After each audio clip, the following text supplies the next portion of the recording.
Today we are in Richfield, Utah at the workshop of a restoration expert, craftsman, and perfectionist, Ryan Lee. Ryan, appreciate you taking the time to sit down with me today and talk a little bit about something that my father initiated about, 5 years ago? So, my name is Maury Parsons. I'm the son of the late Kent Parsons, who was responsible for initiating the restoration of this antique car. So, I'd like to start out, Ryan, and just have you talk a little bit about how you first became acquainted with my father, Kent. Well, I just got a phone call one day. I didn't know Kent from anybody. And he said, "I've got this old car I want you to come look at." And to be honest with you, I really wasn't in any kind of position or even want to do anything anymore. I thought I was done. And I thought, well, I'll go over and meet him and talk to him and just pretty much that be it, and I'll be on my way and be done with it. But when I met him, I really liked him, and about a month after we talked for a little bit, next thing I knew, the car was in my shop, and we started a pretty long journey. So that long journey, Ryan, tell me a little bit. I know that my dad spent an awful lot of time over here. Not only with the project itself, but becoming acquainted with you. And I know you guys developed a very special relationship. Talk a little bit about that. Well, it wasn't really all that special to begin with. It was just, he'd come over and I'd see him pull up and I'd be like, "My God, he's here again." And I'd come out and we'd talk about the car, and after we made some pretty good progress on the car and he could see what it was turning into, he was spending, 4 or 5 days a week over here, a couple hours at a time. And that's when I started realizing that he's coming over here to hang out, not see what the progress on his car is. And it didn't take long to understand that he and I had awful lot in common. And I'd say probably 6 months after I started it, whenever he'd come over, there was no talk about the car. I mean, there was very little. Most of the time was just spent right here talking family and politics and basketball. Just life.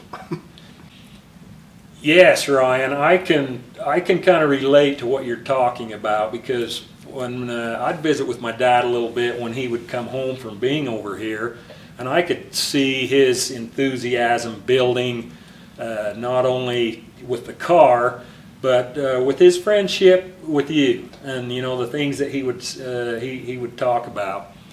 And I think not too far into the picture, he could start to see that he had something here in this car that was pretty special. As you look back, around about 5 years ago, when you guys first became acquainted, and he brought that in, and once he did get it in here, I mean, there has been a lot of work that has gone into this car in the last 5 years. When he brought it in, what was your initial thoughts, and what was some of the first things that you dug into? Well, I wasn't terribly excited to start it, but I thought, okay, we're going to do this thing. And I tore into it and started tearing it down a little bit and realized how bad it was, and just thought, oh my God, dude, what are you doing? This is going to be a whole bunch of work. But it didn't matter too much because Kent was so enthused, and I think his enthusiasm just bled over to me. And it's like, this is all this old dude wants to do, is have this car restored. And once he started seeing that it was going to be really nice, it just snowballed from there, and it wasn't just a paint job anymore.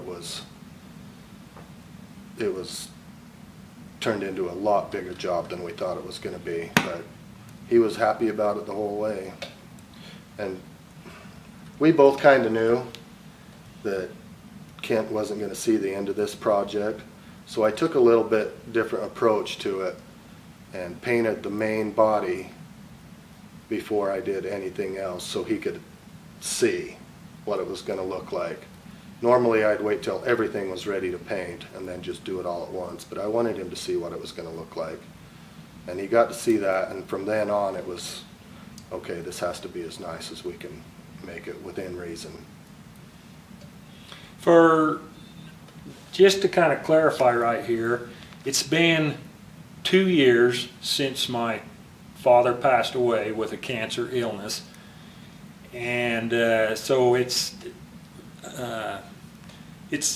you know, I kind of feel a little bit out of sorts because filling in here and doing this video today, but you know, had things have been different, it would have been, you know, my dad sitting here with Ryan, much like they used to sit and talk about the life and the car.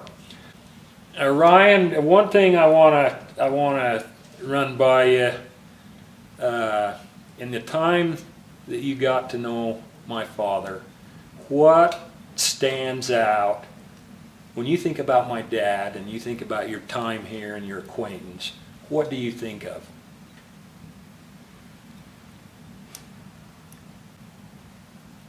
Just hanging out with my friend.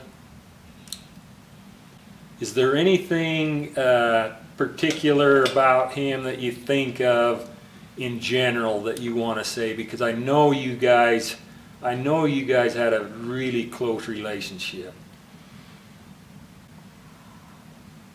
He was just real. He's just an old school guy that didn't let a whole bunch bother him. And he'd always tell me that he was real proud of the way that I'd raised my family, because the kids would come out here and come and give Kent a hug, and they'd start bouncing around, and I'd say, all right, come on, chores, it's time to get chores done. You can play when you're done, do your homework. And they'd leave, and he'd always compliment me on how I raised my kids, and not enough people raise their kids that way anymore. Too worried about being friends instead of parents. Let's talk a little bit about the car itself.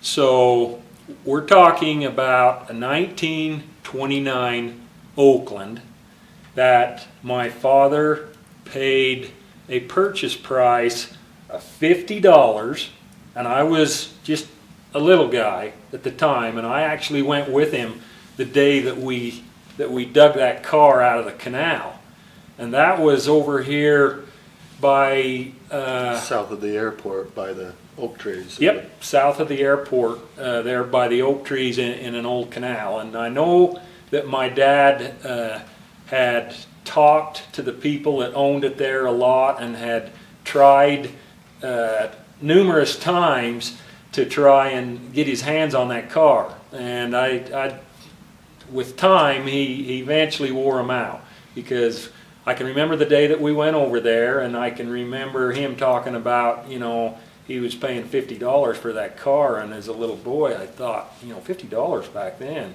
a lot of money. Yeah. And you know, that just, to me, it just looked like a pile of junk. And I can remember the enthusiasm in my dad's eyes as he just looked at that. It was like a kid on Christmas Day with a new toy. And I can remember pulling that thing up out of there, getting it on the trailer with a chain and hauling it over home. And the very day that we got it home, he was inside and, you know, starting to clean out. I can remember all the mouse nests, and all I could think was, you know, my heck, Dad, what have you got What are you here? doing? You just look like a pile of junk. And my dad actually restored the car back then as a kid. You know, when I got my driver's license, I know I drove it to school. My sister drove it to school. My brother, Johnny, drove it to school. And, you know, it was in numerous parades. And, you know, my dad just had a passion for old cars. And as time went by, he has a Model T Ford that he completely restored.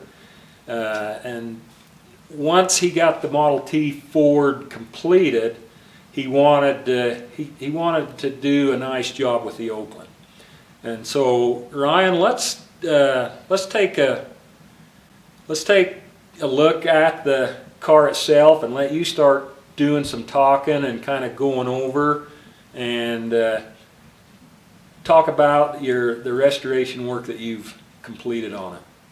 Okay, but I got to say something about your dad getting the chance to buy the car. Okay. You know how he got the opportunity to buy it? Okay. Refresh my memory. He was out there drooling over it again, and the old man was home at the house. His son, I don't know what their names were, but the old man's son was on a mission, and it was his car. And Kent wanted the car, and he was out there looking at it, and he noticed a ewe that was down in the canal stuck. So he went down in there and fetched that ewe out, and when he came out, the old man was watching him, and that's how he got the chance to buy it, because the old man thought that Kent maybe had something about him that wasn't just a pest trying to get this old car. And then I got to ask you, who was it that it started on fire with? Was it Cinda? My sister, well, I think it was on, it was either the 4th of July or the 24th of July. It used to vapor lock, and they'd put a rag on the fuel pump to keep it from vapor locking, and they forgot it would solve the problem, but they forgot the rag was there. Yeah, well, the exhaust runs right underneath the fuel pump, and once it started to heat up, there was, I would imagine, I don't know because I wasn't there, but there was no chance.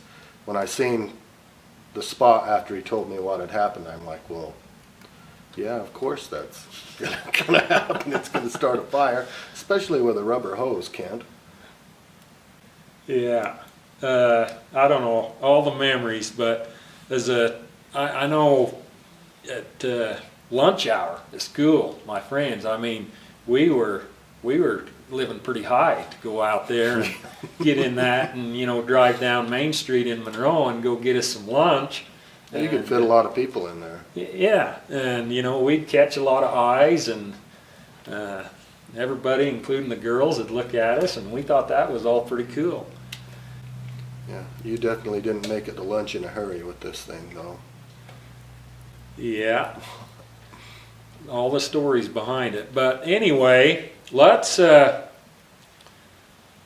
ahead and stand up and take a look at the car and let you talk about the car itself and some of the work that you've done to restore it. Okay.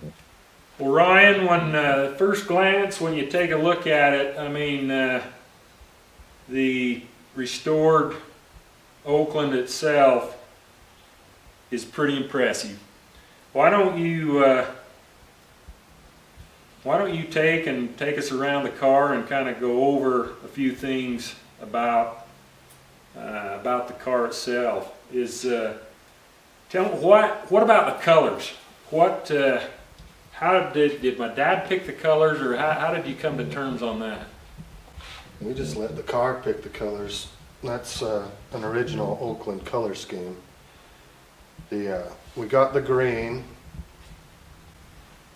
There was actually some original green left inside one of the doors, and we found a color that matched, and the black, of course, was easy, and we just guessed on the gold. But that's an original paint scheme from Oakland. We changed it up a little bit. Some of it's not exactly the way it was, but like these spots around the windows with the gold trim and the 3-tone green on the inside, that's all factory from Oakland, which I thought was highly unusual for a car of this age to have that many colors on it. But the pinstriping and this line right here all the way down and around the back wasn't there, but we thought it looked better like that, so we decided to go with that. Some of the things that just really jump out at me and catch, I think the one thing that really catches my eye when I first look at it are the wheels. Okay, well, the wheels never looked like that originally. Originally, they would have been painted all green. The wood, the third ring, and everything except the hubcap would have been just solid green right up to the tire. And we just thought it was the ugliest thing we'd ever seen. So we decided to restore them, and then he just said, do whatever you want as far as making them look the way you want. The hubcaps, you'll notice, are polished brass, but there was never any brass on this car originally. There was brass, it was just plated with chrome, but we thought that it looked so much better with the brass that we just decided to, everything we came across that we thought would look good polished, we just stripped the chrome off of it and polished it. And then I spent a bunch of time doing the pinstripe work on the Oaklands, but that's what everybody loves to look at, is the wheels. Ryan, I'm curious. Let's just talk about the hubcaps themselves. Can you give us a rough estimate of how many hours you have in one of those hubcaps to make that look like that? Well, to strip them, I mean, it wouldn't be that big of a deal if they were in good shape, but there was a bunch of holes in them, and I had to repair all the holes with brass. So I learned how to TIG weld brass, and then I filed them down and got them smoothed, and I can't even tell you how many hours. I would imagine probably, I don't know, maybe 30 or 40 hours in each hubcap. Amazing. Amazing. Well, as much time as we've got in those hubcaps, I mean, this is all it's going to take to get me to not shut up about this car, is just pointing one little thing out, because I don't know where to start. There's so many things, you just remember everything once you just look at one little tiny portion. But I wanted to show you something on this hubcap right here. This hubcap, let me just take it off, has got a pretty good gouge in it. Right there. See, that's something gouged up and scratched up. Normally that would really bother me, and it does bother me, but your dad did that. The only time he drove the car, didn't have the fenders on it. We was getting it either to or from the upholstery shop, and he backed it out of the trailer, and he grabbed that cable that lifts the gate up for the trailer and busted the cable off, and that's what he did to the hubcap. And normally that would be, God damn it, you know, we got to fix it, but you know, that was the only time he drove it. So I've decided there's a few things I'm willing to live with on this car as not being as they should be, and that's definitely one of them. The only time he drove it. Okay, yeah, I see it. Well, anyway, even if you can't see it, I see it when I'm sleeping, and it bothers me, but we're going to leave this one. Ryan, I've noticed a lot of things on here that I can't pick out, but I know you can. And I think it speaks for the... You know, it's not a perfect car, and on this one, your dad had to kind of rein me in a few times, because I'll get myself worked up over it and make myself sick over not being able to do it. And that's one of the things I learned from your dad, is you got to learn when to say when. You know, this car could have been a lot nicer than it is. And it's not a frame off restoration. We didn't take the body off for fear that the body'd crumble, for one thing, because the the inside of these bodies they're made with a wooden frame, and then the exterior panels are nailed to the wooden frame, and we just didn't dare take it off the frame. So I just turned him loose with a wire brush and said, get cleaning the frame up, and he'd spend a few hours cleaning the frame up, and we just brushed it with some rust preventative paint. So it's not like 100% show car where we took it off and rotisserie it, but I just didn't dare take it off. We could have made things a lot worse. And it's not going to see any miles anyway, so hopefully it's going to stay this way for a while. Would you mind go ahead and lifting the cowl, and let's take a look at Sure. inside underneath the hood? Okay. I'm going to tell you, you got to be really careful with this side, because this arm is not the original arm. You have to be really careful when you lift it up. You almost have to go right in between here, and then just lift it up and lay it over. I'll show you right now.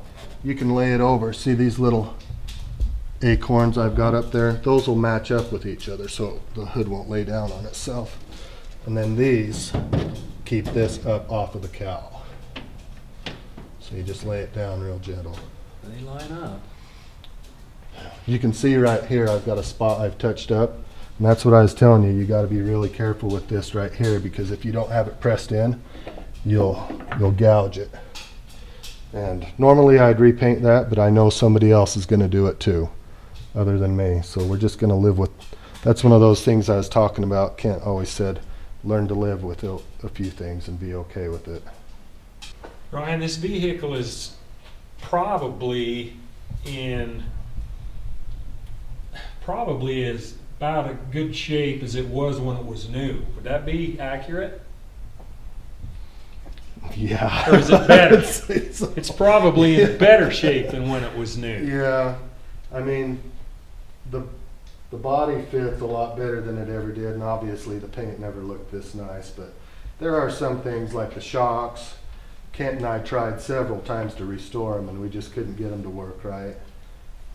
These cars didn't have, not very many of these cars had shocks, and this one had them, and he was always worried about it, and we tried to fix them, and we just could never get them to work right. So I don't know if it definitely looks better and runs better than it ever did from the factory, but it's still, like I said, it's not a frame-off restoration. It's old. Yeah. It's old. 1929. As I stand here and look at it, all the little things like we pointed out on the hubcaps, these little hooks right here with the brass rivets, handle. Look at the latches right down here. Yeah, we polished the brass on this. These have all been restored and gone through. Park lights right there. Mm-hmm. Yeah, these originally it had chrome headlights. I mean, everything was chrome on them.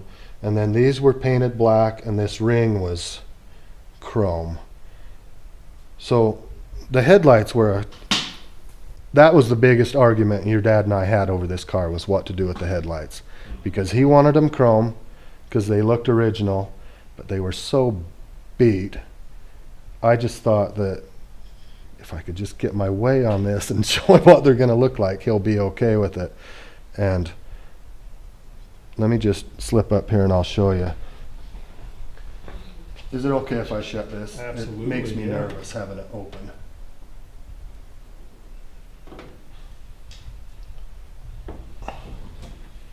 All right. Originally the headlights were, like I said, all chrome, and the headlight rings were chrome as well, but he had two different ones. They were not a matching set. But they were brass. The headlights were not brass. So he's like, okay, what are we going to do here? Because we got all this brass on there. So I had to make one headlight ring match the other one, and had to do some body work and make these little ridges here. And there was just, you can't chrome plate what I had to do. So we actually made this is paint. This is not brass here. Originally they were brass, but they didn't match, so we just had to make them look the same and then paint them to try and look like brass. But that was the last thing your dad saw painted, was these headlight rings. And he kept asking me, "Are you sure you can make them look like brass?" And I said, "Well, if I don't, then you don't have to pay me." And he had to pay me, so. But I thought they looked better black and gold to go with the car. And when they were done, he agreed. Being right here by the radiator, I have a little something that I've got to throw into this because it's a memory that I have from a little boy. But my dad and mother took us on a trip to California, and at the time, you know, my dad was working on restoration of this vehicle, and somehow we ended up in the side streets of California, and I went with my dad. And I can remember I didn't really like it because this fellow that lived at this place took us underneath the house in a crawl space that was blacker than, you know, the blackest closet you could possibly be in. And there was cobwebs, and there was more radiators underneath that house. And I can remember him saying, you know, he shined that light and said, "Here's an Oakland." And I remember him dragging that up from underneath that house, and how happy I was to get out from underneath there. But You probably thought he was going to be in a Hitchcock. He ended up paying that fellow $50 for the radiator, if I remember right, as much as he paid for the entire car. Yeah. And I can remember when he brought that out to put it in the trunk, my mother literally had a come apart because they didn't have $50 to be, you know, spending on an old radiator. And I can remember it kind of ruined my mother's day, but that's the story that I remember about the radiator. Tell us a little bit. She was probably thinking, I should have kept the $50 and left you guys in the crawl space. That memory really stands out in my mind when I look at that radiator. But the radiator, like everything else, I mean, it's finished to perfection. I know you had some problems with it. Why don't you tell us a little bit about what you went through with the radiator? Well, about a year ago, I thought I was nearly done with the car, and my wife and I got in to take it around, give it a test ride, and the left rear brake drum locked up. And by the time we got it home, it was so hot that when I turned the engine off and the water stopped moving, it just exploded, and antifreeze and everything else went all over the car. And so that was one of the sources of content with me and Kent, was he didn't want to restore the radiator, and I guess that one kind of came back to bite him. But we sent it out to get repaired. It came back as a restoration shop. Nobody wants to work on these old honeycomb brass radiators. And we got it back, and it leaked. I set it up and did a black light and pressure tested it, and it leaked. I sent it back. They sent it back, and in the meantime, UPS had dropped it and crushed the bottom of it. So we had to send it back again, and that took about 6 months of time to get the radiator done from start to finish. But it don't leak now. Yeah, it looks nice. It looks very nice, just like the rest of the car. The radiator's got more miles on it than this car will ever have. Well, that's the radiator that was on it when we used to run it when we were in our younger days. Yeah. I wish we would have done it to begin with, but then we would have missed out on all the fun of me having to tear the front of the car back apart 3 times. Well, why don't we wander around here and take a peek on the inside of the car, Ryan, and tell us a little bit about that. I do want to tell you really quick, one thing that your dad did on the car that I kept was he made these pieces for the running boards. And they were aluminum, like they looked from the factory, but they were just so old and beat up that there was nothing I could do to polish them unless I made another set. So instead of doing that, I thought, let's just keep what Kent did, and we'll just wrinkle paint it, and then he can have something on the car that he had done years ago. Oh, how well you can see in there with the lighting. It's awfully dark in there.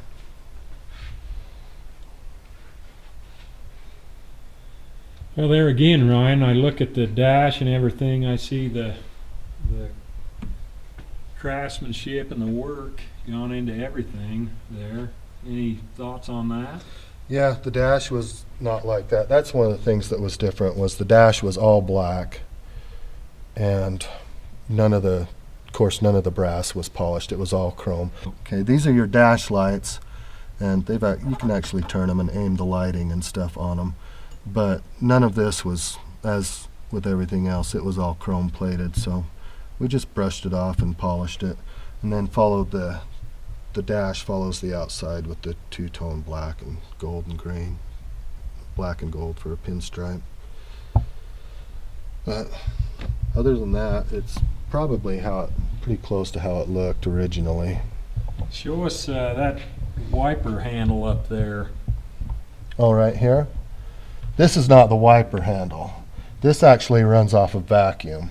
I know some of the old ones had one that you'd have to manually sit here and do this. What this is originally was, it doesn't work because I couldn't get the proper rubber to roll the window. Raises the windshield. It would roll the window up so you could get a little ventilation. Yeah. But, I mean, you could crank on it, but I'm sure you'd probably break something, so no playing with that. Just leave it right there. A wood steering wheel. Yep, this is the original wheel, and that's how good a shape it was in. I didn't have to do really any repair to it other than just sanding it smooth. I did have to do some repair on some of this. This wheel is actually, the center section is aluminum. I'm surprised how much the aluminum is actually on this car, but I had to do some repair to the wheel, but the wood was in really good shape. So another thing that kind of catches my eye as I glance into the back seat there is the curtains, the window curtains. Mm-hmm. So talk a little bit about them. Well, he didn't have any. We got you can actually buy the pieces to make them, but we kind of had to make these work. They weren't an exact fit. So I spent a lot of time on these curtains. They just, like a regular curtain, you can pull them down and then they roll back up. But he wanted them in there, so I got the sewing machine out and went to Knit and Craft and found some material and spent a few days. Do you kind of assume sewing. that a car like this may have been used with little details like that as a chauffeur service, or? You know, this was a ritzy car.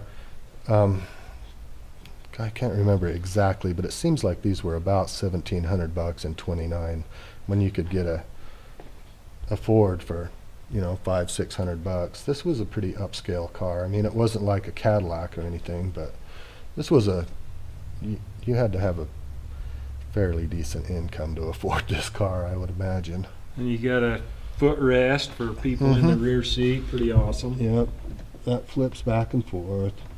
And it's got a little grab bar. I have no idea why I'd have a grab bar. There's not enough power in this thing to make anybody need a grab bar. But So these ashtrays are kind of a unique feature. yeah, they'll pull out, and then you can dump your ashes or whatever. I'm sure nobody's going to be smoking in this thing anytime soon. But it's got all of this little intricate scroll work and such on it, and instead of having them restored, we thought they were in such good shape it was okay to, even though you can tell they're old, they're not perfect, we liked them better this way. It's just one of the things on the car that actually stayed nice. Decoration and everything. With Yeah, they're everything, fancy. you can They tell got it's all a little upscale car. The lock. That's quite the lock right there, huh? Yep, This toggle switch. Standing right here, Ryan, my eyes catch the top of the car, and when I think about the top is all I can think of is that day that my dad brought it home and digging up in there and nothing but a bunch of rat nests. But there is wood lattice work with a fabric top. Expand on that a little bit.